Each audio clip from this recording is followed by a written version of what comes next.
உத்தரப்பிரதேச மாநிலத்தில் நடந்த இந்த பயங்கரத்தின் சாயல் தற்போது ராஜஸ்தான் வரை எதிரொலித்ததுதான் அதிர்ச்சிகரமான விஷயம். இங்கும் ஒரு மனைவி ஆசை காதலனுக்காக கணவனை கொன்று உடலில் உப்பு தடவி ட்ரம்மில் அடைத்துள்ளார்.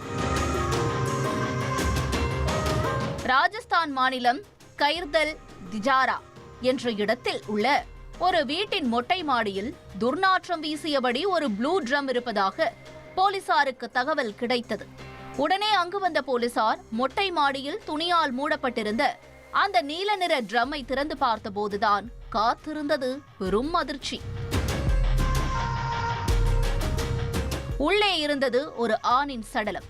அது கழுதறுப்பட்ட நிலையில் உப்பு தடவி அடைத்து வைக்கப்பட்டிருந்தது. அந்த உடலை ஆய்வு செய்த போதுதான் அதே வீட்டில் வாடகைக்கு தங்கியிருந்த கூலி தொழிலாளி ஹன்ஸ்ராஜ் என்பது தெரிய வந்தது.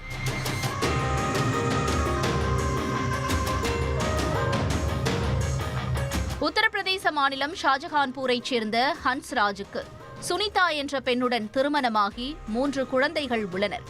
இவர்கள் கடந்த சில மாதங்களுக்கு முன்பு ராஜஸ்தான் மாநிலத்திற்கு குடிபெயர்ந்திருக்கிறார்கள்.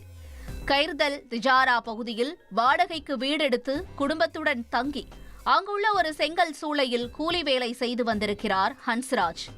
இந்த நிலையில்தான் சம்பவத்தன்று இப்படி மொட்டை மாடியில் ட்ரம்மில் அடைக்கப்பட்ட நிலையில் சடலமாக கிடந்துள்ளார்.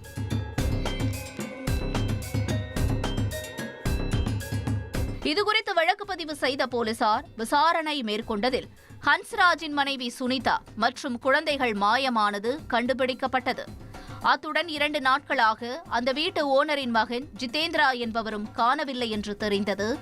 தொடர்ந்து நடந்த தேடுதல் வேட்டையில் ஹன்ஸ்ராஜின் மனைவி சுனிதாவும் ஹவுஸ் ஓனர் மகன் ஜிதேந்திராவும் திஜாரா பகுதியில் ஒன்றாக பதுங்கி இருந்தது போலீசாருக்கு மேலும் அதிர்ச்சியை ஏற்படுத்தியது.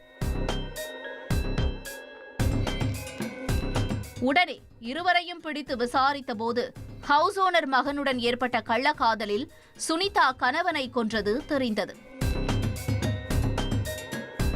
கூலி தொழிலாளியான ஹன்ஸ்ராஜ் மது போதைக்கு அடிமையாக இருந்துள்ளார். இதை பயன்படுத்தி வீட்டு ஓனரின் மகனான ஜிதேந்திராவும் அவருடன் சேர்ந்து மது அருந்துவதை வாடிக்கையாக கொண்டிருந்தார்.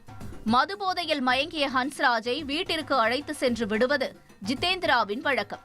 அப்படித்தான் ஜிதேந்திராவுக்கு ஹன்ஸ்ராஜின் மனைவி சுனிதாவோடு பழக்கம் ஏற்பட்டிருக்கிறது.